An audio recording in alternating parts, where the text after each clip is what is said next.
Hai semuanya. Hari ini kita akan belajar tentang teks berita. Kira-kira apa itu ya teks berita? Mari kita cari tahu bersama.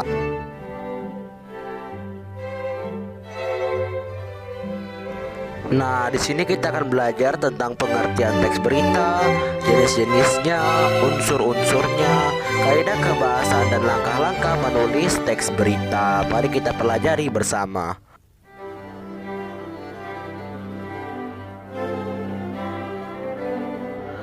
Nah, pertama-tama kita akan mengenal dan mempelajari apa itu pengertian dari teks berita. Teks berita merupakan teks yang berisi tentang suatu peristiwa atau kejadian di dunia. Nah, teks berita itu adalah teks yang melaporkan kejadian, peristiwa, atau informasi mengenai sesuatu yang telah atau sedang terjadi. Nah, kesimpulannya teks berita itu adalah teks yang menyampaikan informasi.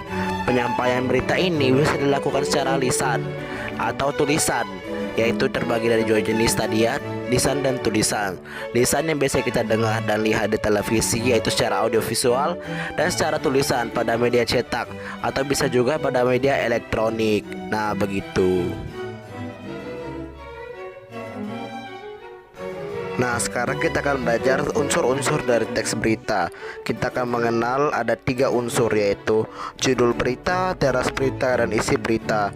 Yang pertama adalah judul berita. Judul berita menggambarkan isi pokok berita, di mana saat kita melihat judul berita atau membaca judul berita, kita akan tahu apa isi dan maksud dari berita tersebut.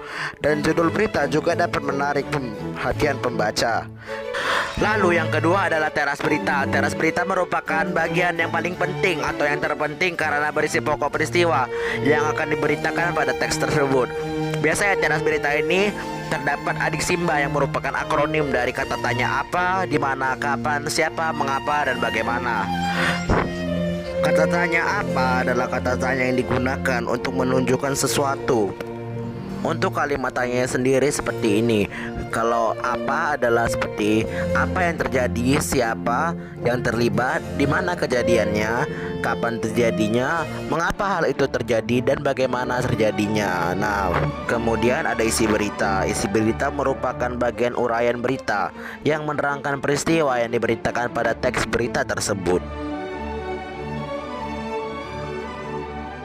Kemudian ada kaidah kebahasaan. Kaidah kebahasaan ini ada 3. Yang pertama adalah kalimat. Kalimat terbagi menjadi 2, yaitu A. Kalimat tunggal, kalimat yang hanya menyatakan satu klausa. Contohnya, polisi menjaga gedung balai kota sejak pagi. Yang B adalah kalimat majemuk, kalimat yang memiliki 2 klausa atau lebih. Contohnya, ketika presiden datang, para polisi berpatroli di sekitar kawasan Jalan Merdeka, Bandung. Yang kedua adalah konjungsi atau kata hubung.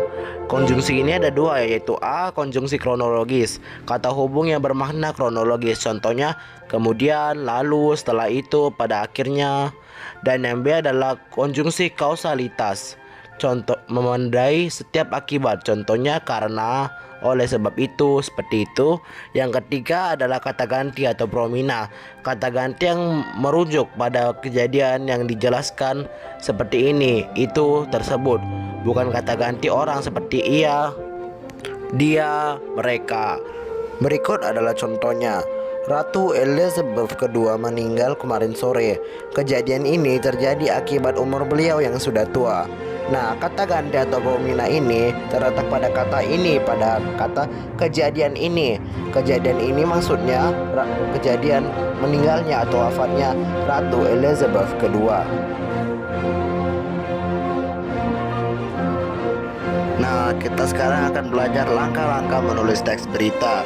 Yang pertama adalah mencari sumber berita, yaitu akan menentukan juga apa yang akan kita beritakan pada teks tersebut. Sumber berita dapat berupa sebuah peristiwa, sebuah lembaga, tokoh yang mengalami peristiwa, tokoh yang terkait, dan literatur. Lalu yang kedua adalah mengumpulkan fakta. Setelah mencari sumber berita, kita mengumpulkan fakta. Gunakan adik simba untuk menyusun daftar pertanyaan, sehingga memudahkan dalam mengumpulkan data-data yang ingin ditulis dalam berita. Setelah itu kita menulis rancangan berita. menyusun jawaban-jawaban dari daftar pertanyaan yang telah terkumpul menjadi sebuah berita. Setelah menulis rancangan berita, kita wajib untuk menyunting berita. Kita perlu membaca kembali berita yang telah ditulis dan memperhatikan baik-baik hukum huruf kapital, tanda koma, dan titik.